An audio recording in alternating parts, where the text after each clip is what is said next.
Hello dear students, आज हम बात करने वाले हैं सबसे हॉट टॉपिक आरआरबी एनटीपीसी के किस जोन में हम लोग फॉर्म फिल करें। भाई आप लोग देखोगे यूट्यूब पर 1000 से भी ज़्यादा वीडियोस इस टॉपिक पर कवर की गई होंगी कि भाई ये वाला जोन ग्रीन जोन है, ये रेड जोन है। मैं पहले आपको एक चीज़ पहले तो क्लियर कर दूं कि अगर आप में दम है 80 नंबर लाने की, ठीक है, तो फिर आप तो अपना वो जोन चुनो जो आपका गृह क्षेत्र लगता है। जिस स्टेट्स में आप बिलोंग करते हो वहाँ पे जो नज़दीक जो जोन आपका पड़ रहा है आप तो वो चूज करो, आप निकाल दोगे। आप इस वीडियो को स्किप कर दो और ऐसी हजारों वीडियो को स्किप कर देना, कोई फर्क नहीं पड़ता है, ठीक है। लेकिन ये वीडियो जो मैं बना रहा हूँ ये उन बच्चों के लिए है जिनके एवरेज मार्क्स आ रहे हैं, मतलब या फिर उन्हें लगता है कि उनकी स्टडी एवरेज है, या उन्हें लगता है भाई कि हमें तो मतलब थोड़ा बच के चलना होगा। तो फिर भाई फिर आपको तो दिमाग लगाना हुआ हर चीज़ में कि कहाँ कौन सा जोन चूज करें, क्या क्या चीज़ होंगी। एक मैं बात और बता दूं, मैंने कुछ लोगों को देखा, कुछ यूट्यूबर्स या टीचर्स को, कि वो एक वीडियो बना दिए, उन्होंने बोल दिया कि ये सबसे 3 सेफेस्ट जोन है, और अगले दिन एक और दूसरी वीडियो आने लग रखी है उसमें बता रहे हैं कि भाई ये तीन आज के सबसे हॉट जोन है, मतलब इसमें भर सकते हो। अगले दिन फिर एक और वीडियो बना रहे हैं। भाई ये तो बहुत गलत चीज़ है। पहली बात तो मैं आपको एक चीज़ क्लियर कर दूं कि जो कुछ मैं बताऊंगा उसको आपको एक बार ऑब्जर्व करना है, तब इस चीज़ को मानना है, ठीक है। ऐसा नहीं कि भाई किसी ने भी बोल दिया और आपने उसमें फिल कर दिया। भाई एक बात बताओ, कोई भी वीडियोस पे अगर 1 से 1.5 लाख व्यूज आ रहे हैं और उस टीचर्स की बात को अगर बच्चे मान रहे हैं और उसने जो भी जोन सेफ जोन बताया है तो वो तो रेड जोन हो गया, वो तो भाई हार्डेस्ट जोन हो गया ना, क्योंकि इतने सारे स्टूडेंट ने उधर ही फॉर्म फिल कर दिया। तो आपको यहाँ पे अपने दिमाग से खेलना है। दूसरा, मैं अब आपको ये बताऊंगा, ये पूरा गाइड करूंगा कि भाई दिमाग से कैसे खेलना है, कौन कौन सी पॉइंट्स रखने चाहिए, वो मैं पूरा क्लियर करूंगा, ठीक है। मैंने अपने ऑफलाइन स्टूडेंट्स के साथ भी वही मैंने बात जो बताई बच्चों को, जिसके थ्रू वो फॉर्म फिल कर रहे हैं, वो मैं सेम आपको बताने वाला हूँ। दूसरा, मैंने इतना टाइम से ले लिया ताकि मैं ऑब्जर्व कर पाऊँ। लगभग ये वीडियो बनाने से पहले मैंने 20 से लेकर 25 साइबर कैफे वालों को कॉल किया, जिनसे मैंने ये पूछा कि किस जोन में बच्चा ज़्यादातर फॉर्म फिल कर रहा है। दूसरा, वो भी अलग अलग स्टेट्स के साइबर कैफे, ठीक है। तो पूरा रिसर्च करके लाया हूँ। एंड में मैं तुम्हें ऐसा पॉइंट बताने जा रहा हूँ एंड में कि आपका पूरा डाउट क्लियर हो जाएगा कि भाई कौन सा जोन चूज करें। वो भी आपका इतना यूनिक होगा कि जो आप भरोगे उसमें बहुत कम ही लोग होंगे और आपका इजीली सिलेक्शन भी हो जाएगा। चलो हम बात करते हैं, आगे बढ़ते हैं वीडियो में। तो पहला तो ये भाई कि वीडियो थोड़ा सा हो सकता है कि लॉन्ग हो जाए, तो आप लोग स्पीड बढ़ा लीजिए और एंड तक देखना है, क्योंकि एंड में 7 से 8 पॉइंट आपको बहुत बेहतरीन मिलने वाले हैं। सबसे पहले अगर मैं बात कर लूँ आप लोगों के लिए, तो 2024 में जो वैकेंसी है टोटल ग्रेजुएशन की वो 3404 है। उसमें आप लोग देख पा रहे हो 4 पोस्ट हैं, जूनियर क्लर्क कम टाइपिस्ट, अकाउंटेंट क्लर्क कम टाइपिस्ट, ट्रेन क्लर्क, कॉमर्शियल कम टिकट क्लर्क। अब ये वैकेंसी पहले तो आप ये देख लो, इनका एंड में बहुत बड़ा रोल प्ले होना है, इसलिए पहले ही बता रहा हूँ, ठीक है भाई। नेक्स्ट, अगर मैं बात करूं भाई 7469 वैकेंसी की, जो कि आपकी आरआरबी के द्वारा ही है, जिसमें गुड्स स्टैंड मैनेजर, ठीक है, chief commercial come ticket supervisor and ये स्टेशन मास्टर तक की वैकेंसी है। इसमें थोड़ा सा इन पे ऑब्जर्व कर लेना, क्योंकि बाद में इन स्क्रीनशॉट्स की जरूरत पड़ेगी। आप चाहो तो स्क्रीनशॉट ले सकते हो, ठीक है। अब मैं आपको एक चीज़ बता दूं, यहाँ पर बहुत अच्छे से सुनना है। पहली बात तो पहले मैं आपको कुछ पॉइंट दिखा दूं। ये मैंने सारे डिविजन्स, इंडियन रेलवे के जितने भी डिवीजन्स हैं उनको बता दिया भाई कौन कौन सा जोन है, उसमें कौन कौन से डिस्ट्रिक्ट लगते हैं। पहले एक बात माइंड से क्लियर कर लेना कि भाई इनका जो जोन होते हैं इनका डिस्ट्रिक्ट से या स्टेट से कोई लेना देना नहीं है भाई। जैसे कि आप लोग देख सकते हो, मैं आपको बताऊं, वेस्ट सेंट्रल रेलवे, इसमें आप देखोगे जबलपुर और भोपाल, ये जो 2 जिले हैं ये एमपी के हैं, और कोटा जो है वो राजस्थान का है। तो आप यहीं से समझ सकते हो कि भाई इसमें स्टेट्स और डिस्ट्रिक्ट का कोई रोल नहीं है, रेलवे अपने हिसाब से जोन चूज करती है, जोन बनाती है। अब आपको ये देखना है कि आपका जो डिस्ट्रिक्ट है वो किस जोन में वो डिस्ट्रिक्ट आ रहा है, या फिर वो किन डिस्ट्रिक्ट्स के नज़दीक है। ये पॉइंट अभी माइंड में रख लो, मैं इस पर चर्चा करने वाला हूँ बहुत अच्छी अभी, और इसका स्क्रीनशॉट ले लेना क्योंकि अभी इसका काम पड़ेगा, ठीक है भाइयों। आगे मैं आपको अब थोड़ा सा पॉइंट्स बताऊँ कि मेरे पॉइंट्स क्या हैं। चलो पहले पॉइंट्स पर बात कर लेते हैं। सबसे पहले मैंने जो स्ट्रेटेजी बनाई है मैं उस पर चर्चा करूंगा कि मेरी स्ट्रेटेजी क्या है आप लोगों को लेके। पहली स्ट्रेटेजी में तो मैंने एक पॉइंट रखा है कि भेड़ चाल से बचना है। मतलब जहाँ पे जो मैक्सिमम लोग फॉर्म फिल कर रहे हैं या बोल रहे हैं, या फिर यूट्यूबर्स जो बता रहे हैं कि भाई यहाँ फॉर्म भरो, भाई उन जगह पे कतई फॉर्म मत भरना, ठीक है। क्योंकि वो जो जगह है सब लोग सुन रहे हैं यार, वो वीडियो सब लोग देख रहे हैं, तो फिर वो सेफेस्ट प्लेस कैसे रहा आपके लिए।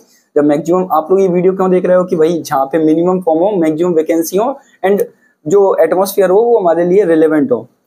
अब मान के चलो ये चीज हमें पता चल जाए कि ये जगह रिलेवेंट है, तो सब पूरी भीड़ वहीं पहुंचने लग रखी है, तो फिर वो पॉइंट रिलेवेंट बचा कहाँ।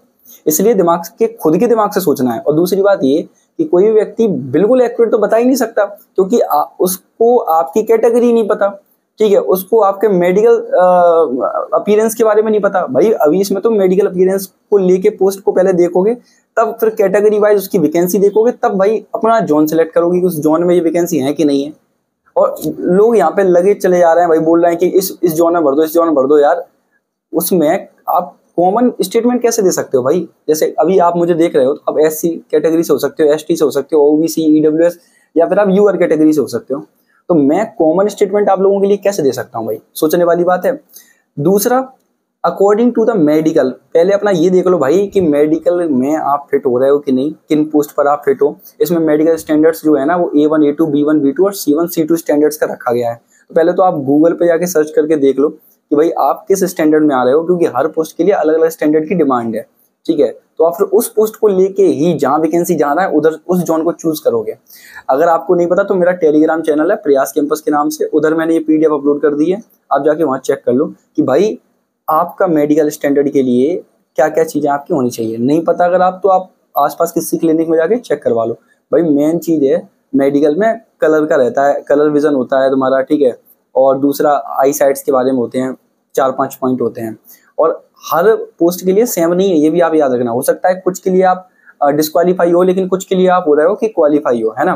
अब मैं आपको बता दूं, स्टेशन मास्टर की जो पोस्ट है इसके लिए भाई मेडिकल की हार्डेस्ट जरूरत है। मतलब अगर आपको स्टेशन मास्टर की पोस्ट के लिए अगर आप फॉर्म भर रहे हो तो मेडिकल में देख लेना कि आप इसमें आ भी रहे हो या नहीं आ रहे हो, तब आप चूज करना, ठीक है। क्योंकि इससे बच्चे बहुत सारे बाद में बाहर होते हैं, जब उनके CBT 1, CBT 2 ये सब क्वालिफाई हो जाता है, मेडिकल से निकाल देते हैं। तो आप पहले से वो चीज लेके चलो। एंड गुड्स ट्रेन मैनेजर, भाई इन 2 पोस्ट के लिए मेडिकल अच्छा होता है। इन 2 पोस्ट के लिए आप ये देख लो कि इन दोनों पोस्ट के हिसाब से आपका मेडिकल कैटेगरी में आप आ रहे हो या नहीं आ रहे हो। पहली बात तो ये, जब अगर आप लोग आ रहे हो, पॉइंट सुनते हैं ना ध्यान से, अगर आप लोग आ रहे हो तो फिर आप देखना कि इन पोस्ट के रिगार्डिंग किस जोन में ज्यादा वैकेंसी है, आप उधर भरना, फिल करना। और ये भी एक पॉइंट माइंड में रखना कि वो आपके होम टाउन के नजदीक हो। इतना भी नहीं, मतलब थोड़ा दूर भी चल जाएगा लेकिन थोड़ा बहुत हो भी, ऐसा नहीं है कि बिल्कुल आउट ऑफ रेंज जा रहे हो आप। तीसरा point, vacancy according to the category.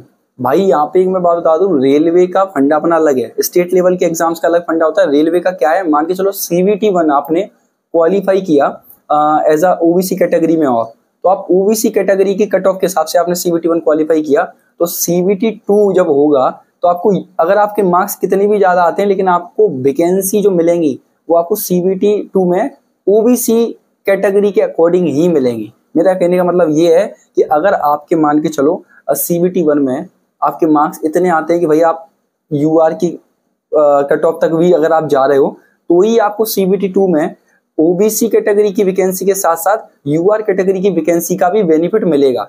समझ रहे हो ना आप? तो पहला पॉइंट तो आप ये क्लियर कर लेना कि भाई आपकी कैटेगरी के हिसाब से किस जगह पर पोस्ट ज्यादा है।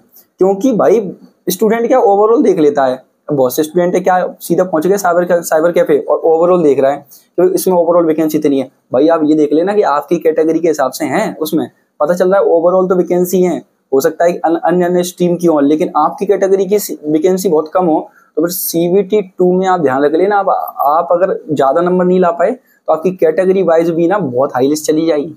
दूसरा ये है कि हो सकता है उसमें वैकेंसी इतनी कम हो तो आपको सिलेक्शन ही नहीं होना है।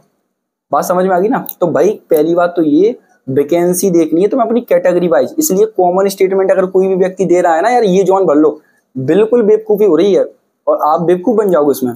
तीसरा पॉइंट, चौथा पॉइंट हो जाता है हमारा previous year cut off. Previous year cut off का इस बार कोई मतलब नहीं है, क्योंकि भाई पिछली बार लगभग 32,000 की समथिंग वैकेंसी थी, इस बार 8,000 की समथिंग वैकेंसी है, 4 गुना कम वैकेंसी है। तो कोई भी प्रोटेक्शन प्रीवियस ईयर की वैकेंसी से बिल्कुल नहीं लगाई जा सकती, और हर बार अलग अलग जोन की सिचुएशंस कुछ और होती है। तो इसलिए हम प्रीवियस कट ऑफ का इस बार कोई कंपैरिजन नहीं कर सकते। अगर कोई प्रीवियस कट ऑफ का कंपैरिजन इसलिए करवा रहा है कि भाई इसके थ्रू तुम फॉर्म भरोगे इस जोन में, तो वो बिल्कुल ही पॉइंट गलत है, आप ध्यान रखना। पांचवा पॉइंट है हमारा minimum vacancy is equal to high risk. एक बात बहुत अच्छे से याद रखना ना, जहां वैकेंसी मिनिमम है वहां पे बहुत हाई रिस्क होने वाली है। इसका मतलब ये है कि अराउंड अगर हम लोग देख लें, जिस भी जोन में 400 से नीचे वैकेंसी है, 300 से या 350 या 400 से नीचे वैकेंसी है, उधर फॉर्म फिल मत करना। बस मैं इतना आपको एक स्टैंडर्ड दे देता हूँ सेट करने के लिए। उसके बाद 350-400 से ऊपर जिधर वैकेंसी है आप भरो। आप अपने कोशिश करो कि आप अपने घर के नजदीक ही भरो, क्योंकि देखो यार ज्यादा अंतर नहीं पड़ता, 4 या 5 नंबर का अंतर पड़ने वाला है। 4-5 नंबर अगर ज्यादा ले आओगे तो लाइफ टाइम अपने घर के पास रहोगे, नहीं नौकरी लग जाएगी, दर्द बाद में भी रहेगा, समझ रहे हो ना। क्योंकि बहुत से लोग मैंने अभी ऑब्जर्व किया है, इस बार भी ऐसे लोग पेपर दे रहे हैं जो पहले से रेलवे डिपार्टमेंट में है, बस वो ना अपने फिर से अगेन पेपर इसलिए देना चाहते हैं ताकि वो अपने होम टाउन के या नजदीक जोन में पहुंच जाए। मतलब कष्ट रहता है आदमी को, अगर वो लैंग्वेज बैरियर हो जाता है ना, कहीं बहुत दूर चले जाओगे तो फूड बैरियर्स, लैंग्वेज बैरियर्स, बहुत सारे बैरियर्स आते हैं।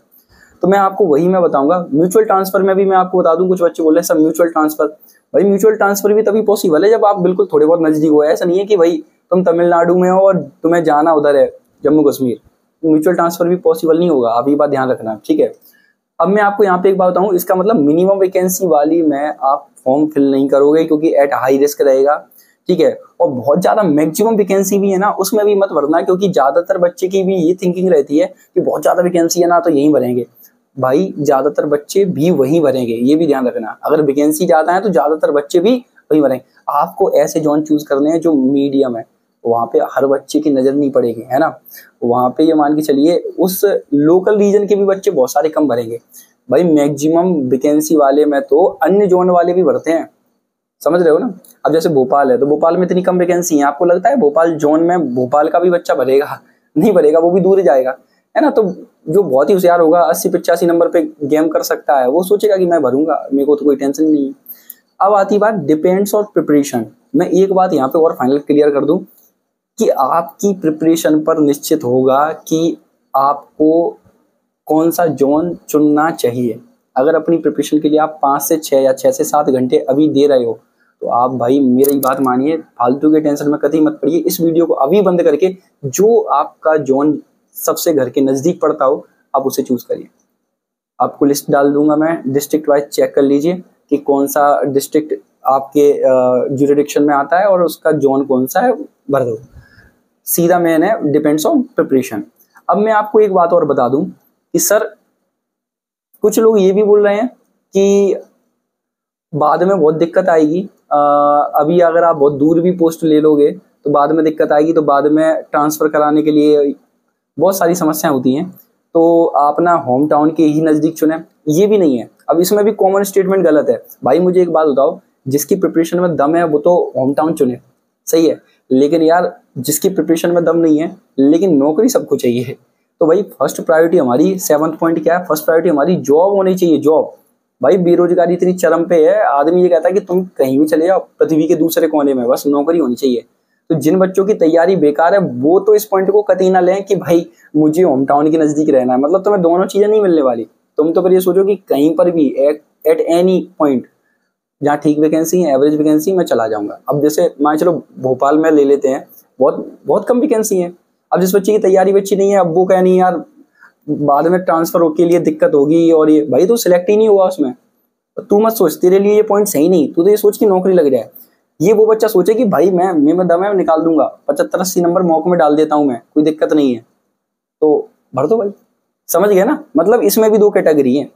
एक और पॉइंट है मेरा 8वां पॉइंट है सिलेक्ट एवरेज वैकेंसी जोन।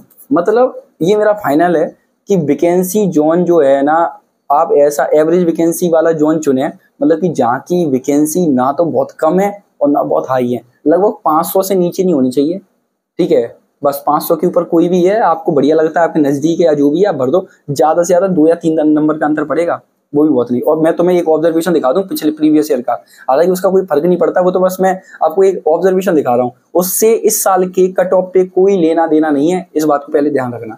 अब देखिए मैं एक कंपेरिजन कर दूंगा आप लोगों के लिए। अब मैं थोड़ा डेटा के थ्रू जाऊंगा।